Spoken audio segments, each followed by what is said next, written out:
Ladies and gentlemen of the jury, with the defendant, there's always just one more lie.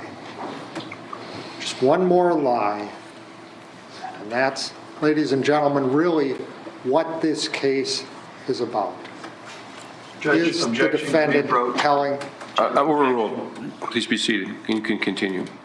Your objection is This preserved. case is about whether the defendant is telling the truth, whether her story is the truth or not.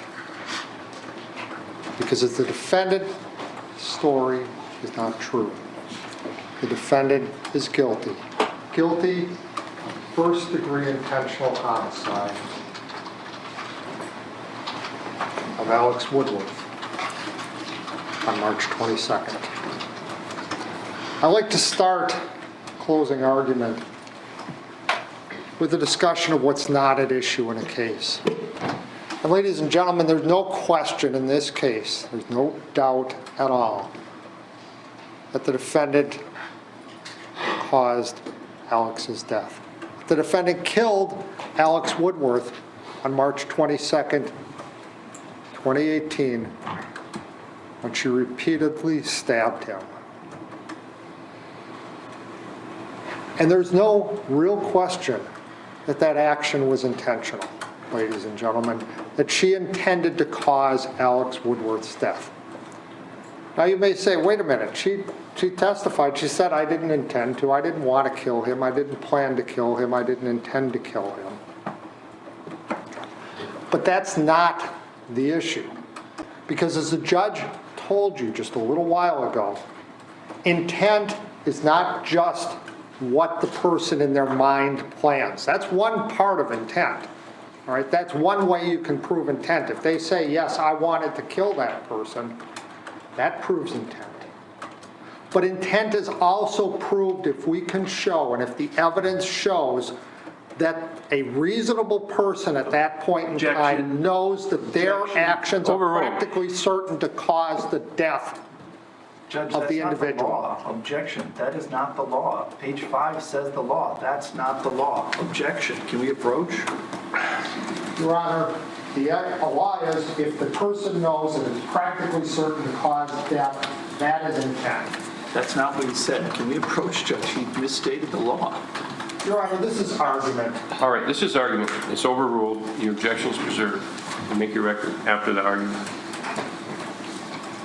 And when the defendant stabbed Alex 16 times, she knew her actions were practically certain to cause Alex Woodworth's death. And when she left Alex Woodworth there, taking his phone so that he has no way of getting help, she knew her actions were practically certain to cause Alex Woodworth's death. It's not about whether the defendant killed Alex Woodworth, and it's not about whether the defendant intended to. It's whether you believe the defendant's story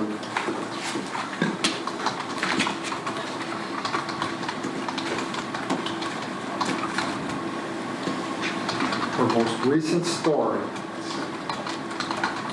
that she was acting, she was afraid. That's what this case is about. And if you don't believe that story, then the state has proven beyond a reasonable doubt that the defendant intentionally killed Alex and that she did not act in self-defense. And she is guilty of first-degree intentional homicide.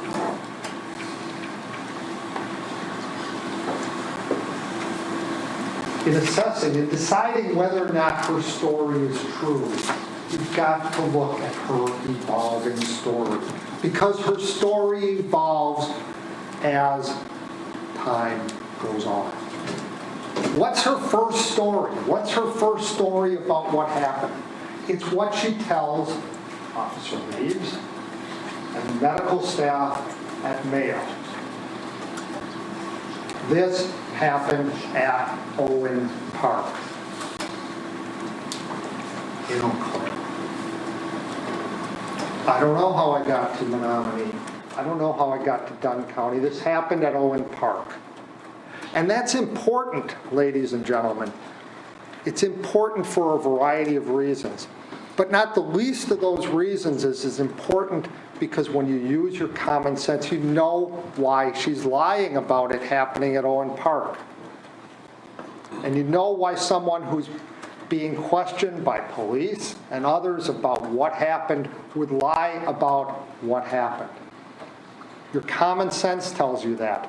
And the judge just instructed you. It's one of, I think, it's a very short instruction, but it's one of the most important ones. And that's instruction number 195 that says, essentially, when you're deliberating, you can consider your experiences in the ordinary affairs of life. And what that, ladies and gentlemen, really is, it's the instruction that says, you walk through this door over here, you go back to the jury room, ladies and gentlemen, you don't check your common sense at that door. You use your common sense. And what does your common sense tell you about why someone's going to lie to a law enforcement officer? Your common sense tells you it's to avoid getting charged with a crime. It's to avoid getting in trouble. Why is the defendant lying and saying it happened at Owen Park? She doesn't want them to go back to the scene. She doesn't want law enforcement to go back by Don Sippel's house and find that muddy road where Alex Woodworth lies dead. She doesn't want them to go back there because she needs to be able to get back there and clean it up. Get rid of Alex's body before law enforcement finds it. That's why she's lying about it. That's why she's misdirecting them over to Owen Park. And ladies and gentlemen, I know you just heard a couple days ago from Dr. Hopper, and he talked about matters that are encoded and problems when stress events. But it's important when we're thinking about this and thinking about this lie here, that we think about where that lie and what events that lie is about. Remember all that stuff? He showed you that chart, and it's got the line where the stress starts. And that's where memory starts to work a little bit different. It's when that stress starts. And before that, memory just encodes like it normally would, and your memories are going to be like they normally are. And that stress event, assuming that that stress event even happened, or assuming that that stress event, the stress event could be, as Dr. Hopper said, being involved in a murder, that stress has not happened yet when she's pulling into that muddy driveway. So there isn't any issue with her memory at that point in time, and yet she's saying it happened at Owen Park, to direct them away so she can go back later and clean it up. Her story evolves from there to, I don't remember anything. I don't remember anything. Even on March 23rd and March 24th, when she's interviewed by Detective Prock, when from her own story that she told you on the stand, her memory had come back, she's still saying, I don't remember anything. She doesn't want Detective Prock or any other law enforcement officer to go back to that scene. She wants them to stay focused on Owen Park.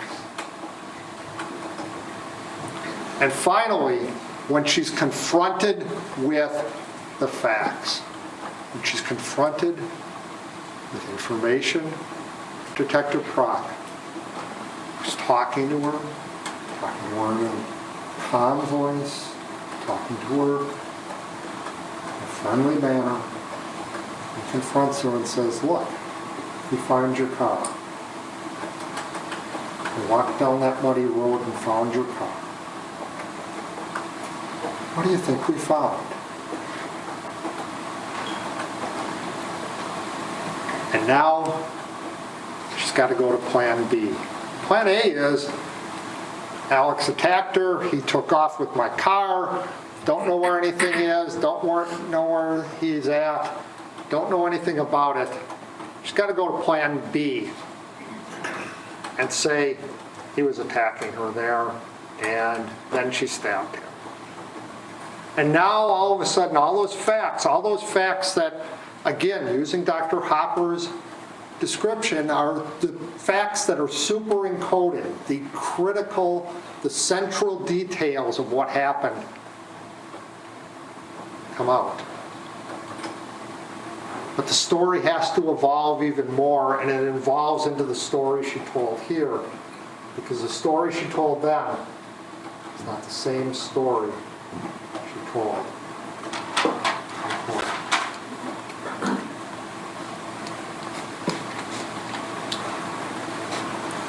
We need to take a look at and consider what the defendant does when she leaves Alex's apartment.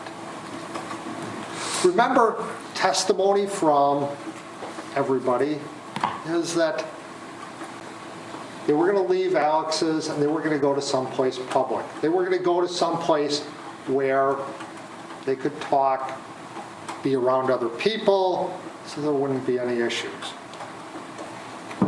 Well, what do we know about what the defendant actually did as she drove away?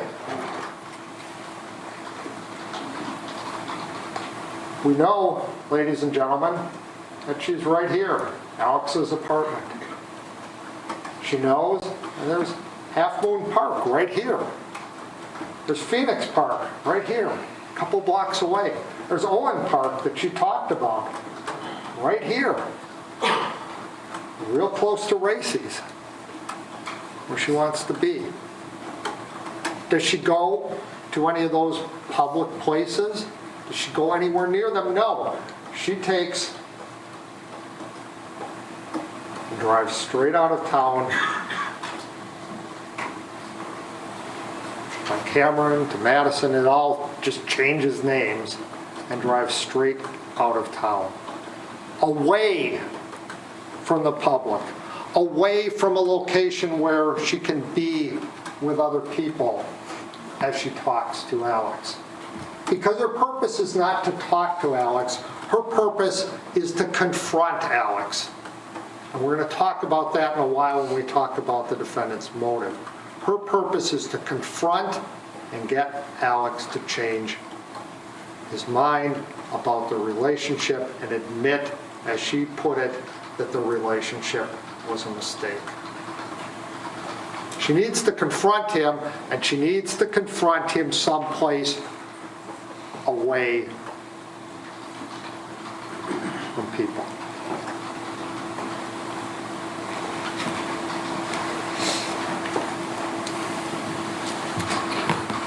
What about, and you may have forgotten about, Dan Davidson, who testified fairly early in the trial.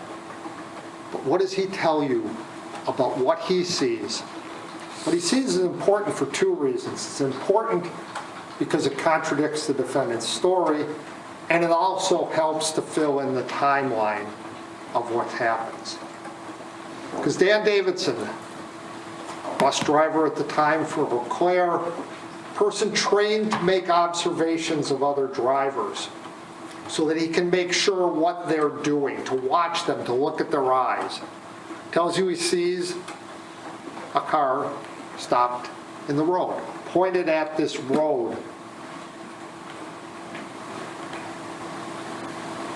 on Louis Bjork's property.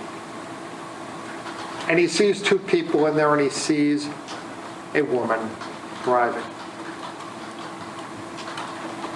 Defendant confirms, yeah, I remember somebody driving around me, so the defendant confirms that in fact this happens. And Dan Davidson tells you clearly it's a woman, not Alex, but the defendant, obviously driving that car. Now, I know defense is going to say something like, well, how does he know? And, he doesn't write that clearly in his statement and so forth. But what reason does Dan have to come here and lie to you? That's what he remembers. He has no interest in this case. In fact, he only became involved because he saw law enforcement searching along the ditches there, and he just decided to stop and, hey, there was this kind of weird thing that happened a couple days ago.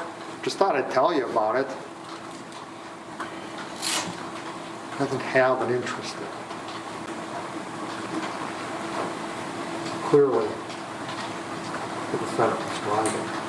But what else is interesting about that, and what else is strange about that, is remember the defendant's story on the stand. Well, I thought this would be a nice place to go to talk. A nice place to go to talk? Certainly not a public place. Certainly not a place that looks like a good place to talk where other people are going to know. It's private property. It's a deserted area. It's a middle of a farm field. Is that the place you go to discuss continuing to be friends with Alex? Talk more about your relationship with Alex? Place to talk about what's happening at Racy's? Or is it a place to go and confront Alex? A place where nobody else is going to see what's happening. That's, ladies and gentlemen, what this looks like. A lot more than a place to talk about your relationship. So what happens after they start pulling into there? The car gets stuck the first time. Now, ladies and gentlemen, realistically, and again, this is before, as Dr. Hopper tells you, that the amygdala kicks in and you start reacting based upon instinct, habit, those types of things. This is when you still have rational thought. And the defendant still has her rational thought about her.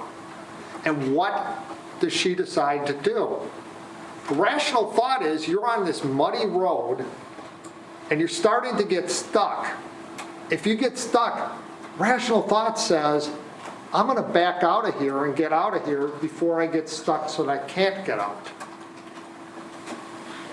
That's what your rational thought tells you if you're just trying to find a convenient place to stop and talk.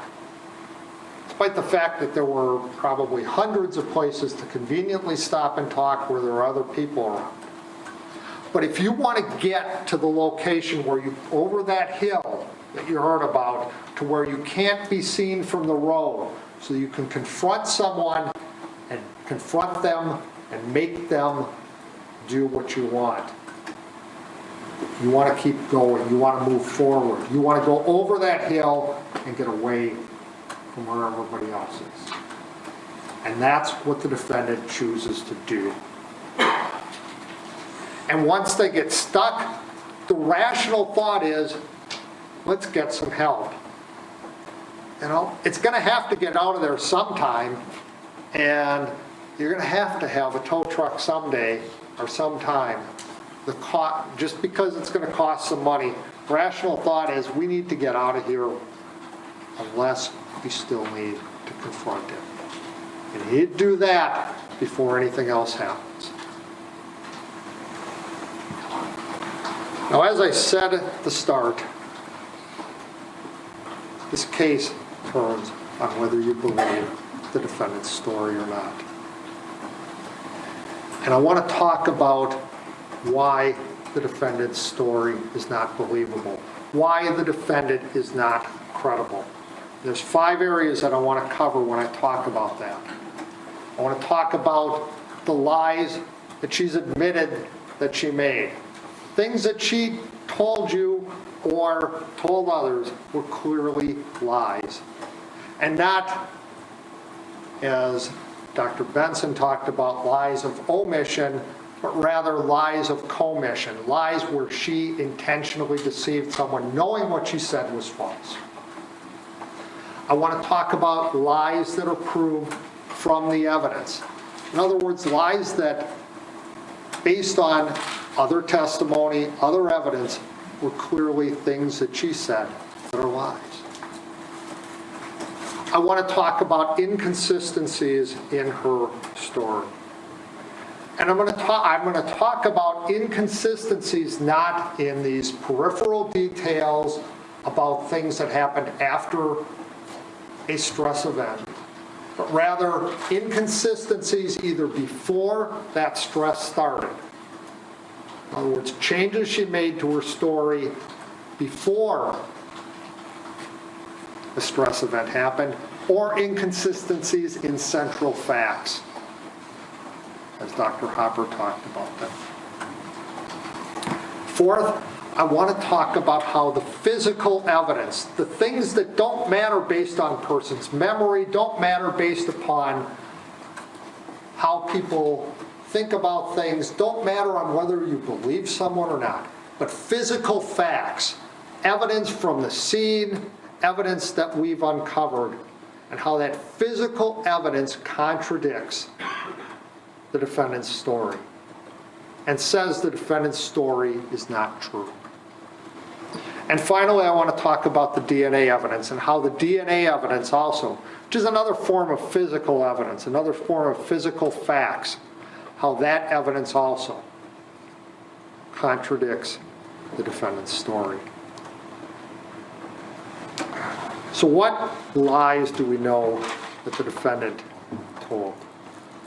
We know she lied about how Boy got scratched into her arm, right here. This large area of her arm, how that happened. We know she lied about who did that. And we know she intentionally lied about it. We know she intentionally lied about it because she admitted she intentionally lied about it on March 24th. Because on March 24th, when the defendant was interviewed by Ryan Prock, she told him, first in that interview, that Alex did that, and later admitted, again, when confronted by the truth, when confronted by facts that dispute her story, she changed her story and admitted, yes, I lied, I'm the one that did that. Why lie? Why misdirect law enforcement and try and point them over in this direction when you know they should be in this direction? You lie because you're covering up. You're covering up for what you did wrong. She lied about going to Owen Park. She knew, she admitted on the witness stand that she knew she didn't go to Owen Park when she said that. But she lied about it. Misdirected law enforcement. She lied about going to Racy's first because, and the reason why that's important, it may seem like a small detail, but the reason why it's important is she doesn't want law enforcement to know how important it is to her that she talked to Alex that day. That was the reason why she went against her father's wishes and drove to Eau Claire. That's why she went and found the keys that her father had hidden so she could drive to Eau Claire that day. That's why she went to Eau Claire that day despite not telling Jason the night before in their Instagram messages that she was going to Eau Claire that day. Because she needed to confront Alex. I'm going to talk more about that in a little while. But she didn't want law enforcement to know how important that was, so she said, I went to Racy's first. And changes that story when she's confronted with the facts, when she sees this evidence that shows she's there first. She's at Alex's first. And then her story changes. And she lied when she told Ryan Prock multiple times on March 23rd and March 24th that she can't remember until she's finally confronted with what law enforcement knows.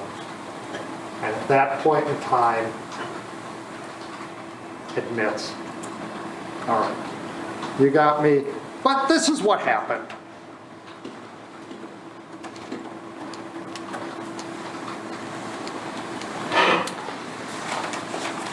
I also want to spend a minute talking about her evolving story or changing story on where she was when she scratched the boy into her arm. Because in the course of just a few minutes of her interview on March 24th, her story changes on that. And her story changes because initially she tells Ryan Prock that she's sitting in the car when she does that. And just a few minutes later, 2 pages later in the transcript of that interview, she says, oh, I did it on the road because I did it right after I fell down and the phone broke. So I was on the road when I scratched the boy in my arm. And her story changed yet again, moved again, when she got up on the stand. And her story then became, I did it when I was by the back of the car. And it's another example of her story having to evolve and change. Because by then she knew about the DNA evidence. She knew what Kevin Scott had found with DNA. And she knew that Kevin Scott had found her blood, her DNA, on the trunk of the car. So now her story has to evolve and change to show why her blood is going to be on the trunk of the car. So now it changes to, I scratched a boy in my arm when I'm by the trunk. It changes, it evolves. She can't keep her story straight. Every time she's caught in a lie, her story changes. Another one, Hart, caught in a lie, she's not there. Oh, I can't remember. Caught in a lie that we found your car. Her story changes. Caught in a lie. You know, story isn't that great as far as self-defense when all Alex is doing is, you know, making some really superficial scratches on her and wanting to look at her. So her story changes. He was trying to sexually assault me.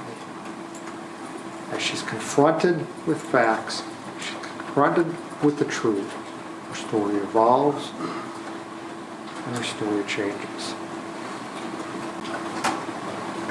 That's not someone who's telling the truth. That's someone who's trying just one more lie. Just one more lie to get out of being forced to take responsibility for the murder, the cold-blooded killing of Alex Woodworth on March 22nd. We also have lies that are shown by the evidence in this case, ladies and gentlemen. She told you, and her story is that this knife,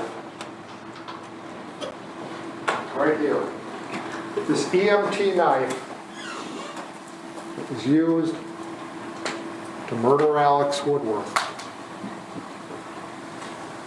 that this knife was given to her by Joe Shane Carlin, her father. That's her story. Joe Shane, when he's talked to by law enforcement, including Investigator Kowalczyk, says, I didn't give her a knife. And specifically this EMT knife, he says, I bought 2 of these. I just bought 2 of these from Amazon. And he finds this one, the exact match to that knife. Finds this one in his living room where it was supposed to be and says, yeah, the other one should be in my junk basket in the kitchen or out in the truck. And he goes to look for those. He goes to look for it in those locations and he can't find it. He can't find it because this knife right here is lying in the ditch just before Sippel's daughter's driveway. The defendant put it. And if he had actually given this knife to the defendant, why is he looking for it? Because he didn't. She just had taken it. She took it to use it to confront Alex if she had to. And she lied about Max Martinson and the painting that she was giving Max. Remember, she told Detective Prock she gave Max a painting that she had painted for him. That may seem like a minor thing, it's not a big deal. But again, it's part of her attempt to make it look like it's not a big deal that I needed to confront Alex. This is really more what I'm doing. I painted this for Max, and so I needed to take it to him. What we actually know about that painting, though, is that's a painting that's also acting as part of the barrier in her relationship with Jason Mengel, because it's the painting that was hanging above the bed, Jason Mengel's bed, where she had sex with John Hanson. And it's part of the barrier in that relationship that she wants so much, that ancient love that she describes. And so she has to deflect attention away from how important the painting is, and she has to deflect attention away from how important it is for her to meet Alex that day.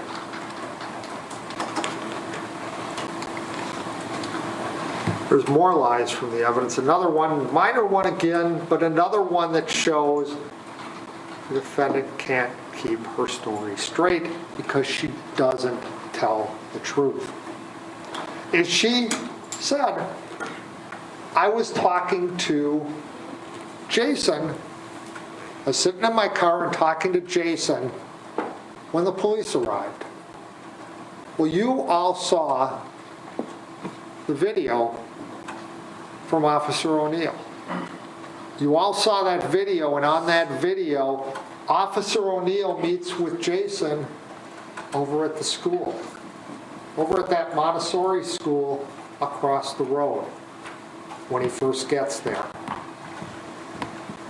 And that he then pulls over to Alex's apartment. Defendant's not talking to Jason Mengel when Officer O'Neill pulls up because Jason Mengel is across the street. Her story also changes depending on who her audience is. I apologize. Could you take that down? I can't see the slides. Is that needed still? Sure. Thank you. Sorry about that. Thank you. Her story changes depending on who her audience is. Her story changes, her version of the events changes depending on who her audience is. When she talks about moving out of Jason's apartment, when she talks to Jason, she talks to some other people, it's because of the situation with John Hanson. She just can't take that. She can't be there because of that. But you saw that text exchange between Jenna Van de Zand and the defendant. She tells Jenna, I'm moving out because of Jason, because I can't take it with him anymore.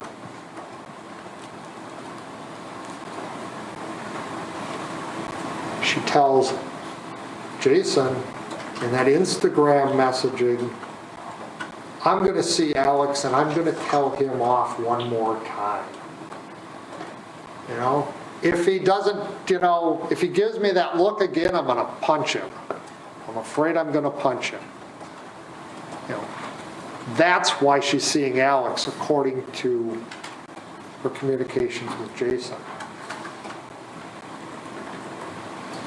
But her story now is, oh wait, no, I was going to see Jason to fix our relationship, to make us still friends. And to talk to him about what's happening at Racy's. her story changes depending on who her audience is. And her story changes about the heating pad. She tells Jason, I want to return that because it makes me sad. And her statement to Detective Prock is, I returned it because I didn't need it anymore. On March 23rd, she repeatedly lies to Detective Prock when she says she has no idea where Alex's phone is. She repeatedly lies to him over a number of things. Again, where Alex's phone is a central detail that was clearly encoded because it's something she remembers with great detail now. Again, we can't know what the central details are, but we can pretty much infer them by the things that she can describe with vivid detail. And she describes with vivid detail taking the phone, walking with the phone, falling down, the phone breaking. This is her story now. So clearly that's something she remembers, something that's a central detail. But yet on March 23rd, she tells Detective Prock, I don't know where his phone is. She doesn't want to send them back to that scene. She does not want them to be back where Alex's body is until she can clean up and be able to follow through on her plan A, which is Alex attacked me at Owen Park. He must have dumped me in that area, and who knows where he is with my car now. She lies when she says she doesn't know where Alex is. She clearly knows where Alex is. She absolutely does. That is a central detail without any question. She knows where he is, and yet she lies because, again, she doesn't want to send law enforcement back there. She wants to keep to plan A.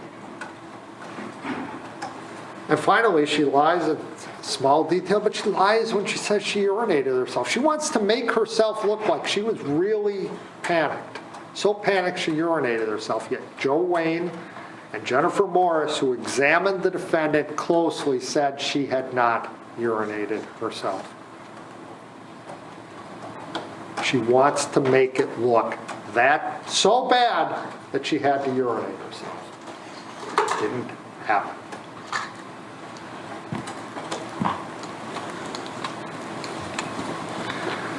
So let's take a look now. Let's consider the physical facts in this case. Let's consider what those physical facts tell us, and let's take a look and see if those physical facts support or discredit the defendant's story. Do those physical facts tell us that she's telling the truth, or do those physical facts tell her that it's just one more lie?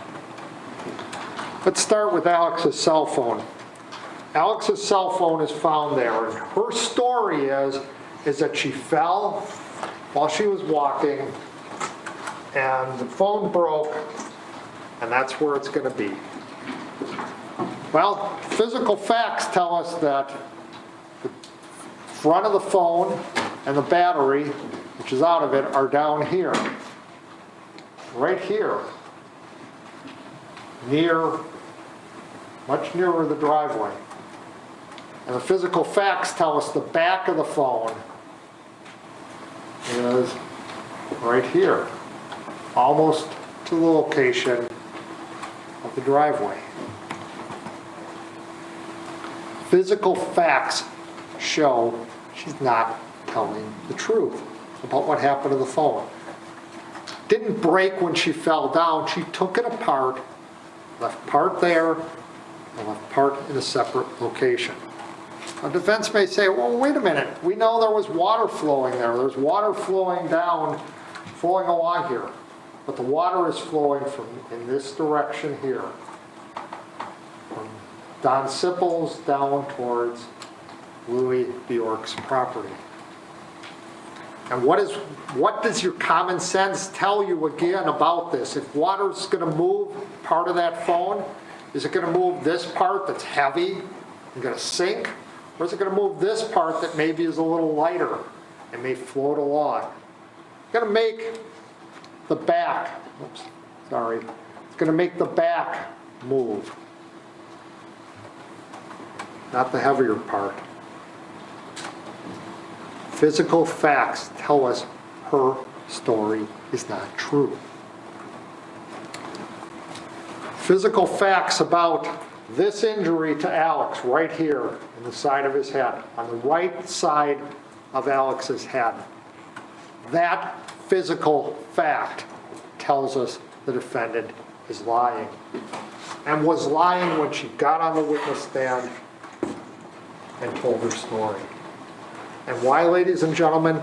It's important to remember the details. And unfortunately for the defendant, she doesn't remember the details. Or at least she doesn't get her story to fit the details. Because she told you clearly, Alex is facing her. He's within inches of her. And the knife is in her right hand. She's holding this knife here in her right hand. Alex is inches away from her while she holds this knife in her right hand, and she stabs him with enough force to go through the temporal bone of Alex's head. And both Dr. Mills and Dr. Thomas told you that takes a lot of force. And ladies and gentlemen, if Alex is facing her, Alex's right side is here, her right side is here. How does she come around and stab him with enough force to go through his temporal bone? No, ladies and gentlemen, the physical facts tell you that this injury right here happened while Alex is facing away from her. And ladies and gentlemen, that does not support self-defense. That supports an unprovoked attack on Alex Woodworth. That's what the physical facts tell us. Not somebody's memory, not somebody under stress, not somebody that has PTSD, not somebody that has anything else. Those are physical facts. Those are things that can't be changed. And that right there tells you the defendant is lying.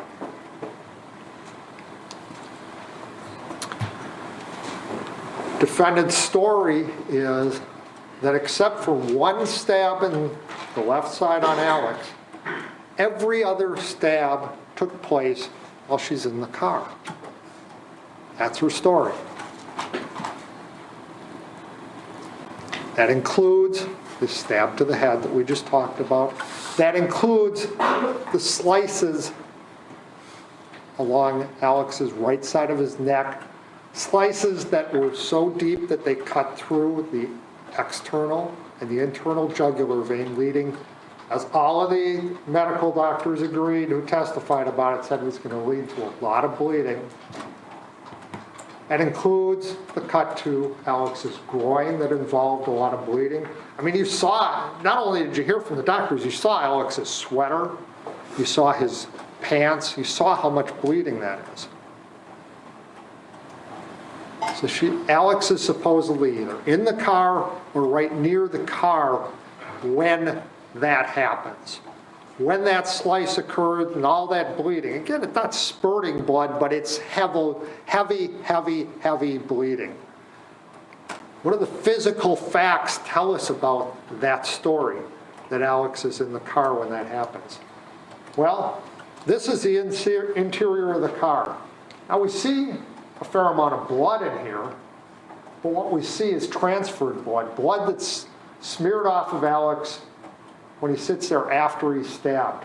We do not see any pooling of blood here on the floor, where at that time, according to her story, there isn't going to be anything. We don't see any pooling of blood right outside of the car, and we'll see that in just a moment. No, we see a lot of smears of blood, but we do not see that large volume of pooled blood that you're going to see if that slice across the neck occurred there. But what do we see outside? Outside we see pools of blood here. We see pools of blood here. See, it's not on this picture, but there's another pool of blood you saw up there. That tells you where Alex is. when his neck is sliced, when his head is stabbed, when his groin is stabbed, where those pools of blood are. There aren't any pools of blood right there. Ladies and gentlemen, that tells you Alex was not stabbed in that car. Those physical facts, those are not facts that are dependent on somebody's memory. Those are not facts that are dependent or that could be not encoded because of stress. Those are not facts that have anything to do with whether somebody has PTSD or not. Those are physical facts, and they contradict the defendant's story.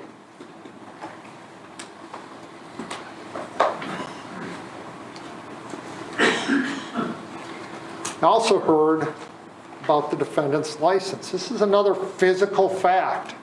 Remember? And I asked her, I said, all right, and this is a direct quote out of the transcript of the defendant's story that she told on the witness stand just a few days ago.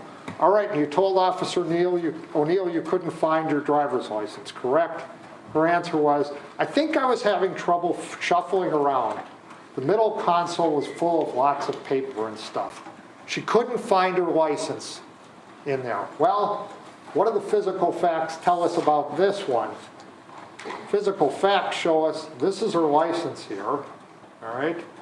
That's her license on the driver's seat. And what do the physical facts tell us about the center console? She can't find this license in here, in this spot there. That makes no sense. She didn't want to find her license. She didn't want to get her license out because she didn't want to open that center console because she knew this knife was in that center console. She knew this was there, and she didn't want the police to see that knife that were there, because that might raise some flags with them. That might raise some concerns that maybe everything isn't all right. That's why she doesn't get her license out. She doesn't want anybody to see that knife.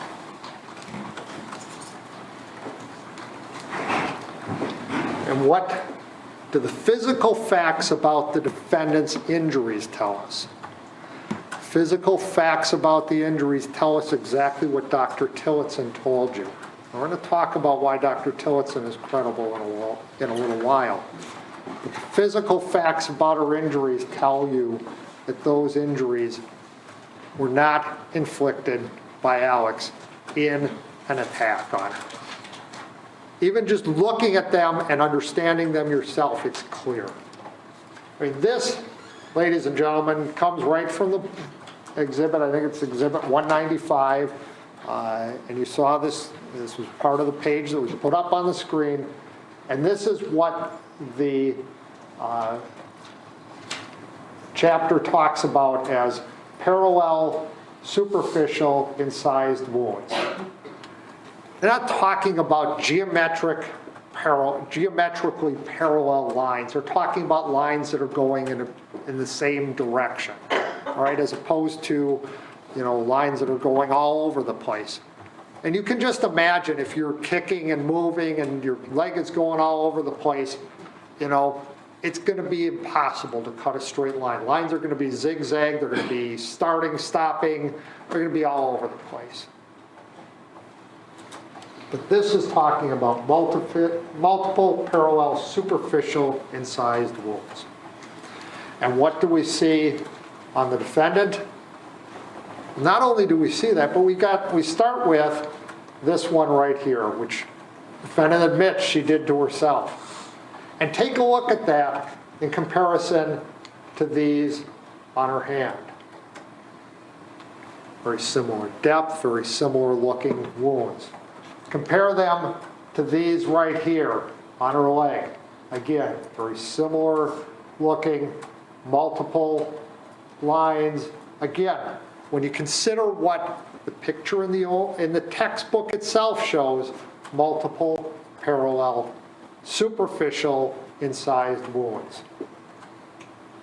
multiple superficial incised wounds. And you look at these, again, multiple superficial, admittedly not parallel, but again, straight lines. Not something that makes sense with somebody who's moving and kicking and moving all over the place, which is the defendant's original story.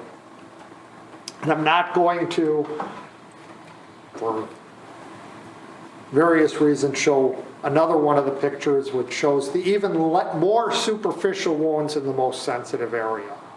But she needs those there because she knows that Plan B has to include claiming that Alex was attempting to sexually assault her, so she's got to put some wounds there. She's got to put some wounds in that sensitive area.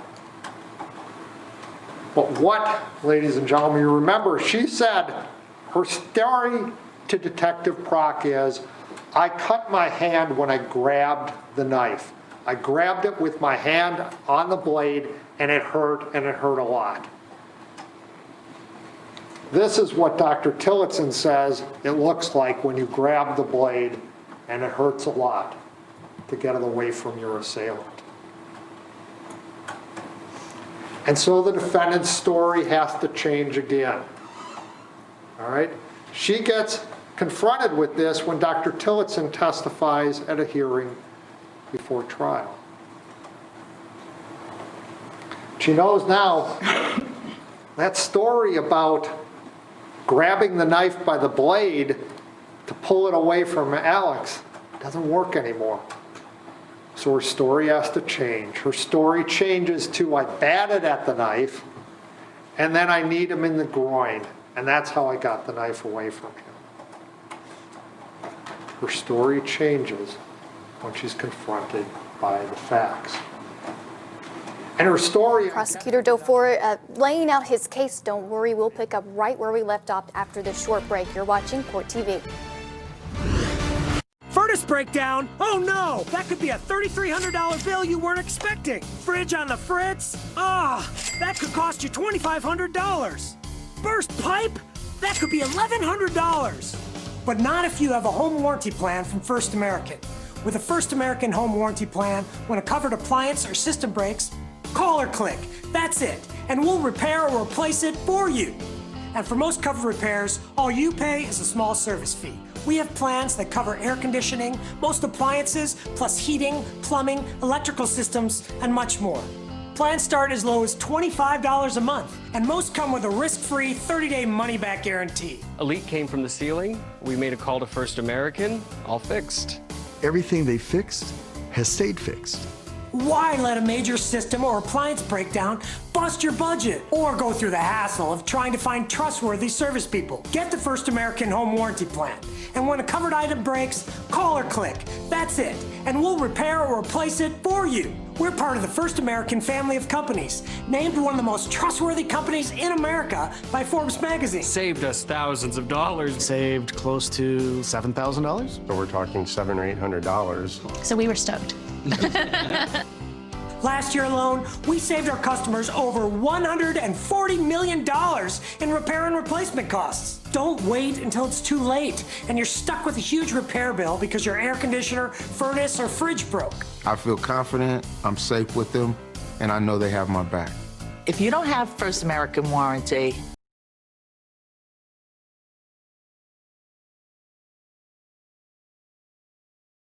Let's get directly inside.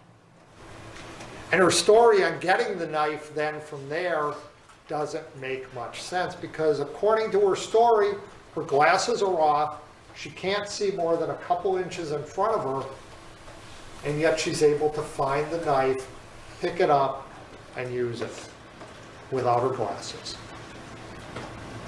Her story changes, her story makes no sense. She's not telling the truth, and the physical facts, her own injuries tell you that. And her own injuries tell you how likely is it that Alex could have cut her exactly the same depth, exactly the same way as she admittedly cut herself, when Alex is supposedly doing that through her clothing. Ask yourself, Does that make any sense? When we talk about the defendant's clothes and what they tell us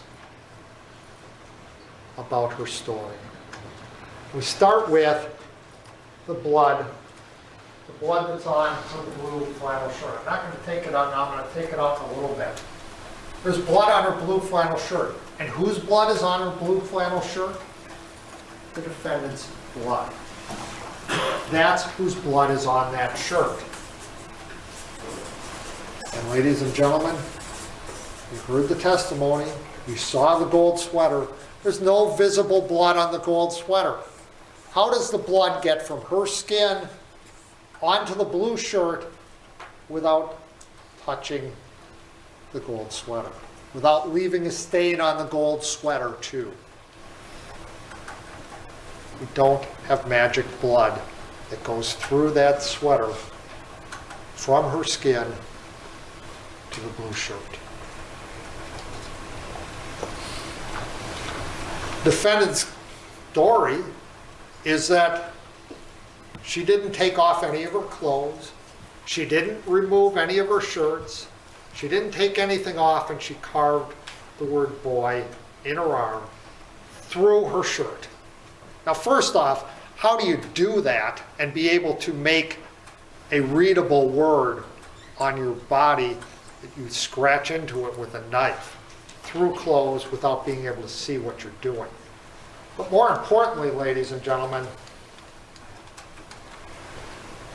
here's what she does and where she does it.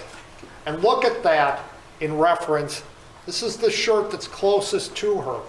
This is the shirt that is just above this gold sweater or gold yellow tiger shirt. But the one that's closest to her skin on her arm. How do you do this through this hole in that shirt? And if that shirt is pushed up or out of the way, why is this hole there? Hole is there because she creates the scene afterwards. She takes off the shirts, she carves boy in her arm, and then cuts them up to try to fit her story. She just doesn't do a very good job of it. I want to talk a little bit more about her clothes. The defendant's story is that Alex is cutting her through her clothes, cutting her legs. They're going to bleed. We heard that, you know that, and you heard that from the doctors. Those cuts are going to bleed. All right. So you'd expect right next to the cut, where the cut in her leg is, you're going to expect to find some blood. Makes sense. And you know what? We did find blood there. But what doesn't fit the defendant's story is the blood that we find right next to that big cut on her pants leg, right next to where that incision or that incised wound is in her leg, is not her blood. It's Alex's blood. Why is Alex's blood there?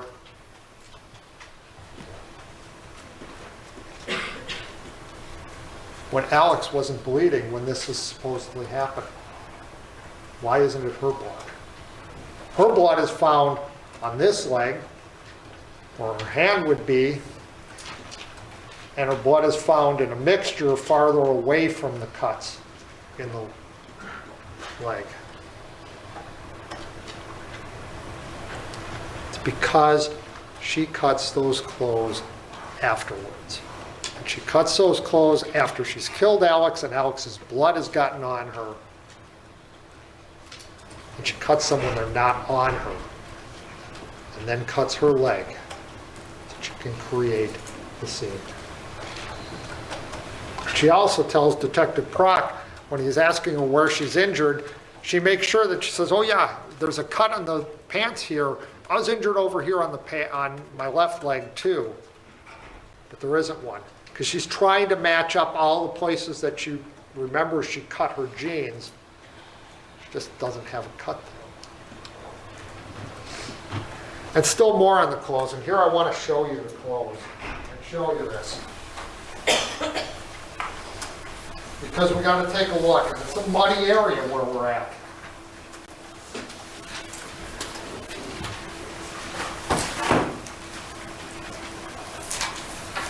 And what do the clothes show us?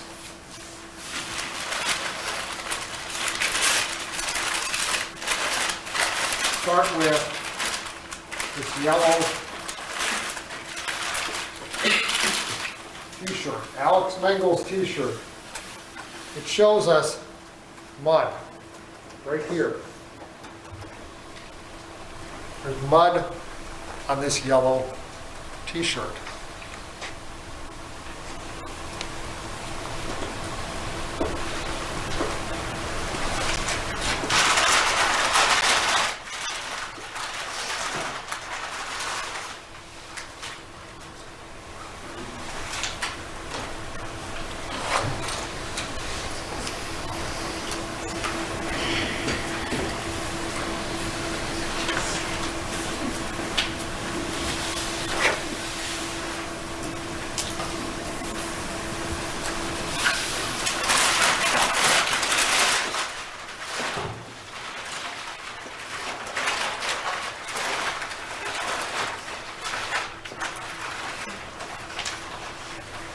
Shows us there's mud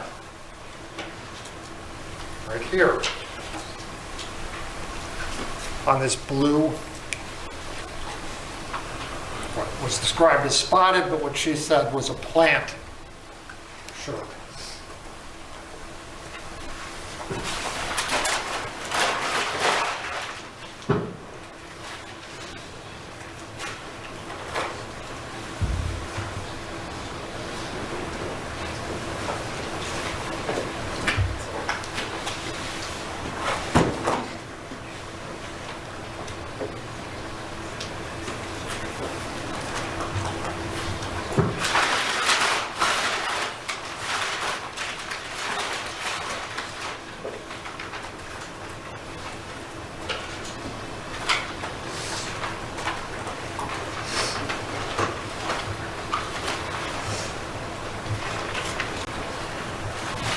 And it shows us there's mud on this blue flannel shirt. But what it doesn't show us, ladies and gentlemen,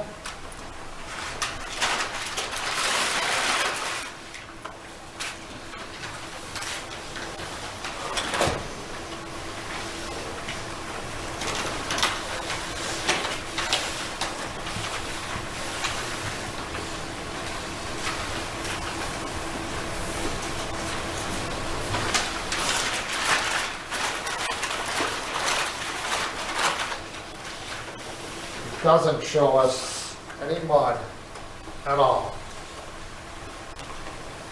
on the gold sweater. None. Ladies and gentlemen, considering that physical fact, the fact that there is no mud on that sweater, and yet there's mud all the way down to the yellow tiger shirt, that tells us that her story that she never took any of those clothes off is not true. Because how does the mud get through the flannel shirt, get through the gold sweater, get through the blue plant or spotted shirt, to the yellow shirt? Why does it happen if those shirts don't come off? If she doesn't take off any of her clothes? It gets on there because she has to take them off to carve boy in her arm. It has to get on there because she takes them off so that she can set up that scene. That's why there's no mud on the gold sweater, but there is mud on the blue shirt and the tiger shirt.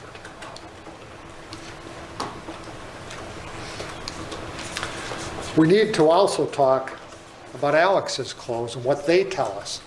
You saw when Dr. Mills testified how with his clothes, with his sweater, his pants, his underwear, that those all match up. The holes in those clothes all match up perfectly with all of the injuries that Alex suffered. And you saw, and I'm going to show you again, Alex's coat. We're going to talk about that a little bit. Keep the gloves on for a little while because I need to talk about that a couple of times. But Alex's coat, remember, he's got 2 stab wounds in the back. He's got 3 stab wounds in the side.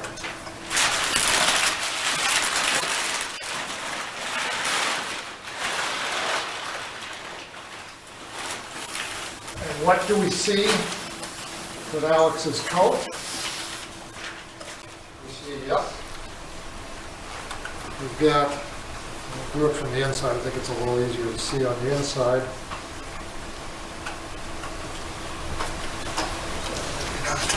We've got 2 cuts in Alex's coat. We've got one right here, shoulder area, and we've got one right here, in the lower back. That's where we have 2 cuts in Alex's coat. What do we know about cuts to Alex? Where we know about where he was stabbed? Well, first off, I apologize, not the greatest picture in the world, but this is Alex on Officer Zwiefelhofer's squad video. You can see how the coat covers his side. Goes down, covers his side. It's important because what we know is that Alex has these 2 injuries labeled. And again, the labeling, the numbering, it's just arbitrary. We're not trying to say this was the 15th and that was the 16th injury he suffered. It's just how Dr. Mills marks them. Got this cut here, and this stab wound here, and this stab wound here. They correspond to the 2 holes I showed you just a moment ago in the coat. But we also have these 3 stab wounds. Sharp force injury number 8, sharp force injury number 9, and sharp force injury number 10. And according to the defendant's story, Alex has his coat on the whole time she's stabbing him.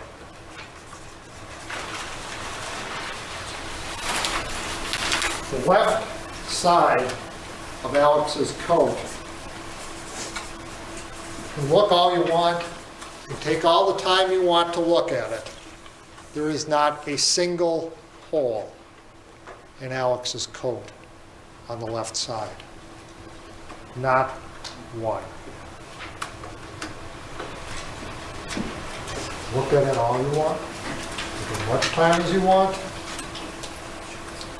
You're never going to find a hole on that side. So ask yourself, ladies and gentlemen, if Alex is wearing his coat, if the defendant's story is he is, how did these 3 stab wounds magically appear in him? They go through his sweater just like they should. But those 3 injuries took place after Alex had taken his coat off. And the defendant's story is that doesn't happen until after she had stabbed him every time she's going to. Her story doesn't fit the physical facts.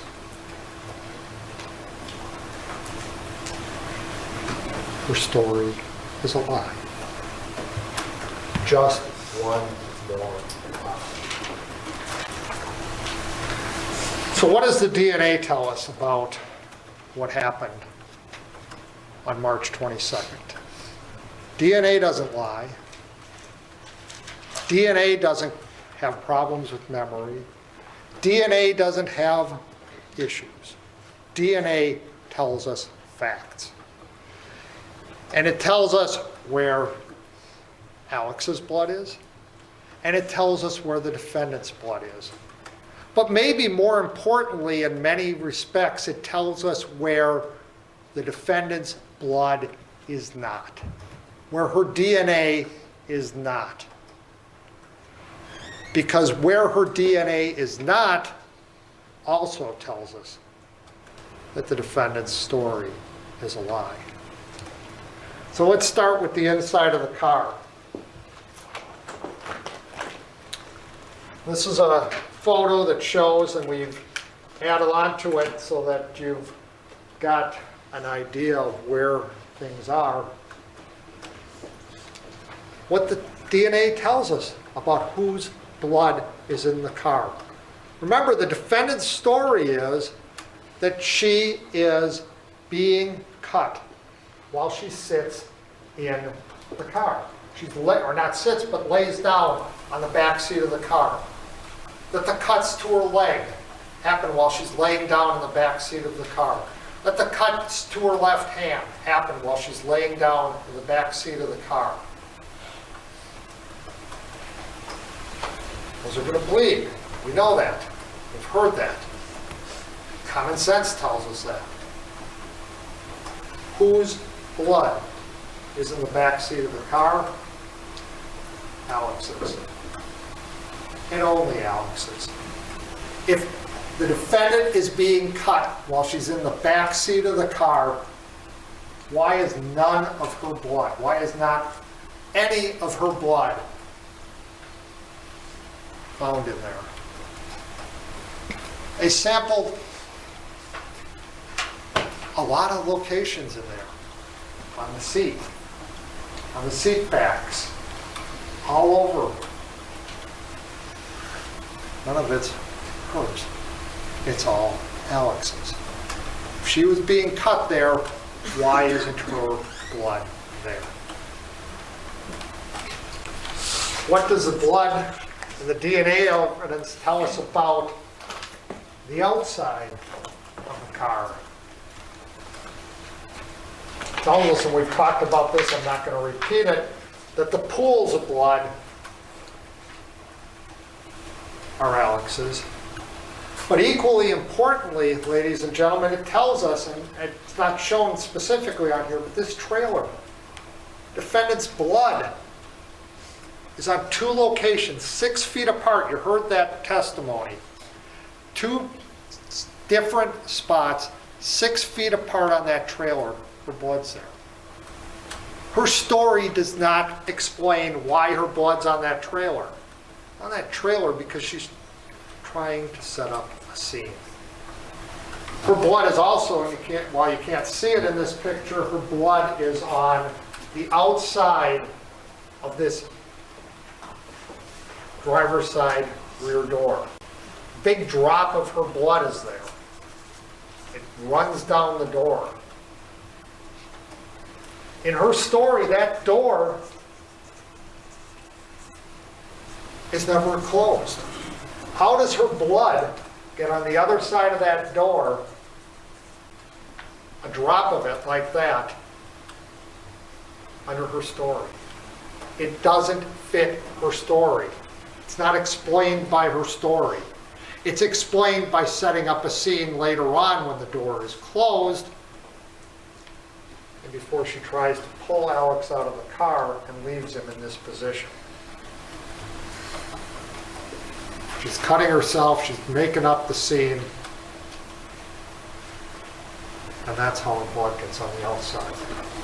And her blood on the trunk, we already talked about, that's a spot. She had to change her story to fit the facts. And ladies and gentlemen, maybe most importantly, what does the DNA on the knife tell us about whether this knife was used to cut the defendant, as she claims? What the blood evidence and the DNA evidence on this knife tells us is that, yes, there's blood. In fact, Kevin Scott didn't just do a presumptive test, he did a confirmatory test to confirm that there's blood on the blade, there's blood on the handle of this knife. And what does it tell us about whose blood is on the blade of this knife? Who was cut with this knife? Alex Woodworth. The DNA evidence does not say that there's any of the defendant's DNA, any of her blood on the blade of this knife.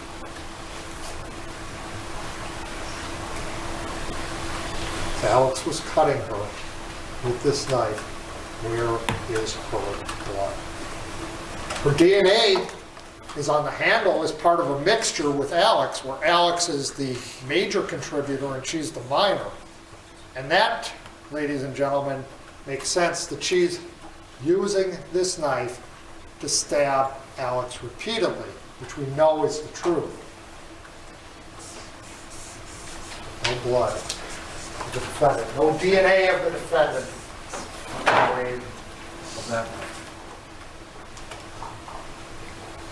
And what, ladies and gentlemen, do these wounds, these deep wounds to Alex's neck that severed the jugular vein, tell us about the defendant's story? They tell us, ladies and gentlemen, that again, she changed her story to fit the facts, to try and fit the facts. It doesn't work very well, but she tried to. Because her story to Ryan Prock on March 24th is that Alex is on top of her when she slices his neck 3 times. Alex is on top of her. And if that's the case, ladies and gentlemen, when that wound starts bleeding like crazy, like it's going to, that blood is going to fall down right on top of the defendant, onto her shirt. She's got to change her story after the fact because Alex's blood isn't on her shirt. It didn't come down when she sliced across his neck like it would have. So she has to change her story and say, no, he's not on top of me. He's in front of me.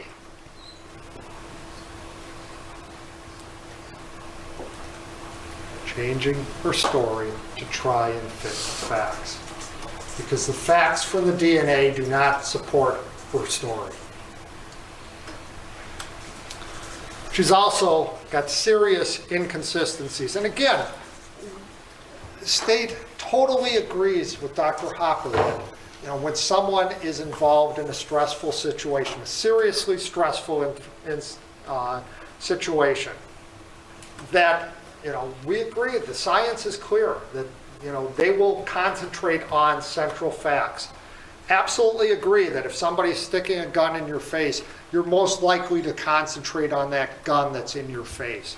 Absolutely, we totally acknowledge that. But the inconsistencies I want to talk about are inconsistencies either in central facts that would be superencoded, that she would remember without any question, or for information that happens before that stress started. Remember that line that goes up, the stressful event is what starts that process of memory issues. It's the inconsistencies are relating to what happens before that, when your memory is normal. She told you, her story today is Alex was going to have her one more time. He was going to sexually assault her. But when Ryan Prock asked her about that situation, asked her what was going to happen, she said, well, I just think he was going to look at me.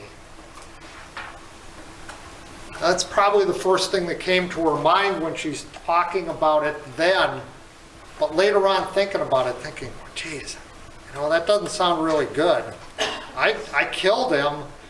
Doesn't sound great that he was just trying to look at me and I just got these superficial cuts. It'll sound better if I say he was trying to rape me.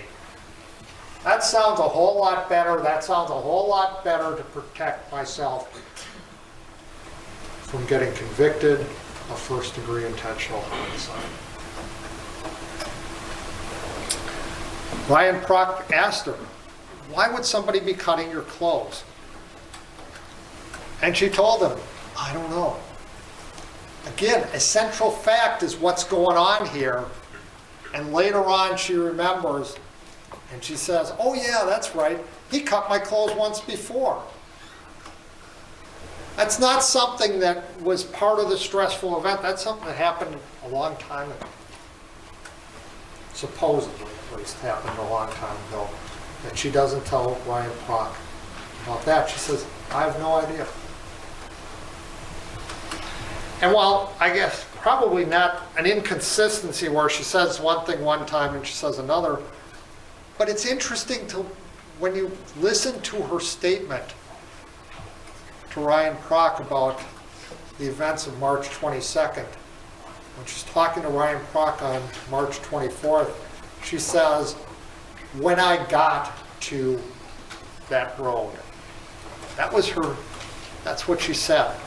Well, that's interesting language because just think about it, again, using your common sense.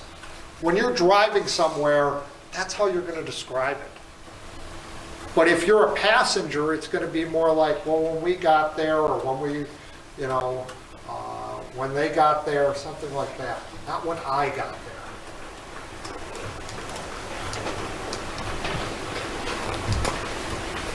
Sorry about this. Some more inconsistencies. Again, central facts. Actually, the first one is a fact before the stress started. All right, remember her testimony, her story is, I'm in the car trying to find something to get us unstuck. All right, both times when she talked to Ryan Prock in March and when she got on the stand and told her story was she was trying to find something. But when Ryan asked her, did you throw anything out? She said, nope, didn't throw a thing out, didn't throw anything out. Her story changed now to, I threw out the blanket, I threw out the pillow while I was hunting through there. From before the stressful event started, assuming you believe it was that stressful event, before that happens, when things are just being normally encoded, her memories are normally being encoded. Her description of Alex taking off the glasses, she never tells Ryan Prock that.